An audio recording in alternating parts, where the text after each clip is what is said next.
It's a mini-ITX. This guy's pretty much got, you know, everything you could want. You got we were actually upgraded this to BT 3.0. You got the eSATA, the firewire, all the connectivity, heat pipe implementation, by 16 interconnect, the 24 pins so that you're not limited in terms of the 75 watt power draw here. You know, really nice platform, dual band Wi-Fi, so 2.4 and 5 gigahertz. So pretty much everything you can want. Because it's Hudson based, the price point should be pretty aggressive. You know, Andrew, what are you thinking about MSRP for this guy? Have you guys, for the pricing, have you guys, still guys thinking about it? They're still thinking about it. They don't like it when I do that to them. This is, of course, TUF. You know, TUF has now been out 3 iterations. We've had it for P55, X58, and now this line. This is just an awesome board outright. One of the big special aspects, as you can see here, this is part of the ASUS interface. It's called thermal radar. We actually have 12 sensors that are physically on the board. And so what that does is just allows you to have real-time temperature overview. It's with the focus on Sabertooth, it's about durability, reliability, superior cooling. So we take the really cool BIOS fan controls that we have, we keep that on the board, but we give the user all the information that they want in terms of best cooling reward, right?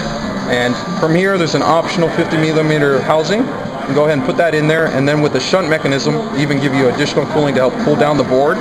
In our internal tests, we're pretty impressed by the results. At a minimum, it's about 3 to 5 C. Maximum, it's about 15 C, depending on the position and placement. And said, everything being dual slot space, you can still helps to reinforce the theme about maintaining high level of durability and cooling. And the last kind of real special point that we do try to always focus on is that while some other competitors have jumped on trying to promote mil-spec, we're still the only vendor that we do independent validation. So we don't tell you to take our word for it, you know, because a lot of times you guys, it's not any disrespect to you and users as a whole, they treat, you know, whatever we're saying with this much, right? You know, and it's, you know, because sometimes it's hard to believe the vendor, but, you know, included in the box, there's a full certificate of reliability along with the independent laboratory that did all the validation on the military spec for the components. And it's not so much because you're going to use the board in a freaking foxhole. It's more so because we've gotten information from users that they love like the overspec on ROG, but they don't overclock. And so they're just looking to have like this bulletproof, really reliable platform. The validation also helps us to offer the 5-year warranty because we're essentially making sure that the parts have that even higher level of lifespan. So it's really nice. One little detail that you'll kind of see is kind of cool is notice here. Yep. On the chokes. Oh, okay. Then we got the chevrons on there. Now, one of the things that is a little bit different though is that all the boards have a really high grade, you know, DG plus VRM, but these chokes are what we call our super alloy chokes. They're the same chokes that we're introducing on our graphics card series that I'm going to show you here. On the super alloy chokes, normally when you look at a choke,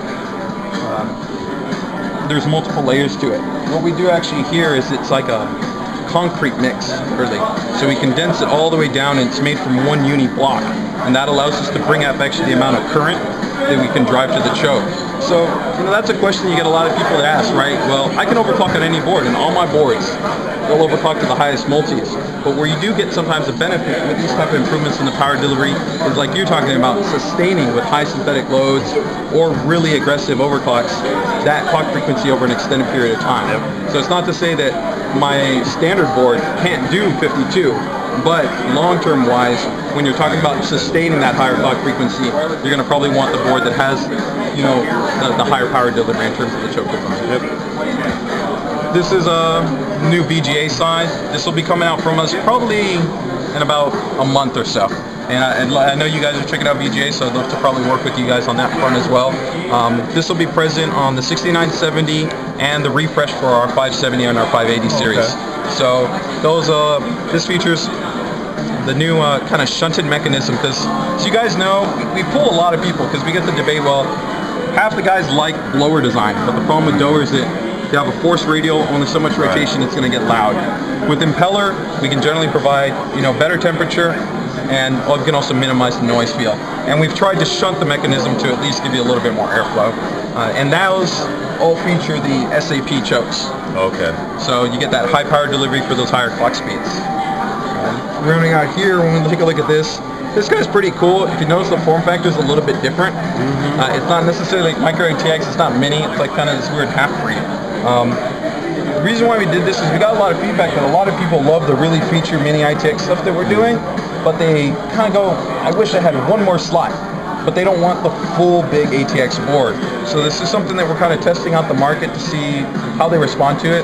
But we think that keeping the price point aggressive, still feature rich, you know, you're still getting like eSATA, FireWire, USB 3, you know, adding just a little bit more connectivity, it's going to be this interesting mix. So we'll see how it plays out. We don't know necessarily yet, but we're pretty confident that we think it's going to find a segment out there. So that's something that should be coming out from us shortly. And I don't know if you guys are into audio. I'm a huge audio guy. This is something we're really happy about. It's kind of like the partner product to the internal Sonar DG. It's only a $30 sound card, but it offers really high performance with headphone amplification. So that's the big thing, is that biggest feedback we get when we go to gaming events, which we're the only vendor that does. Most of the other vendors, Gigabyte, MSI, they do overclocking events. But as we know, gaming is the much bigger pyramid, right? So, you know, we go to PAX, BlizzCon, LANFest, all that stuff. And when we asked people, they said, the biggest things that I want is I just want it to sound more punchy, and I want more volume.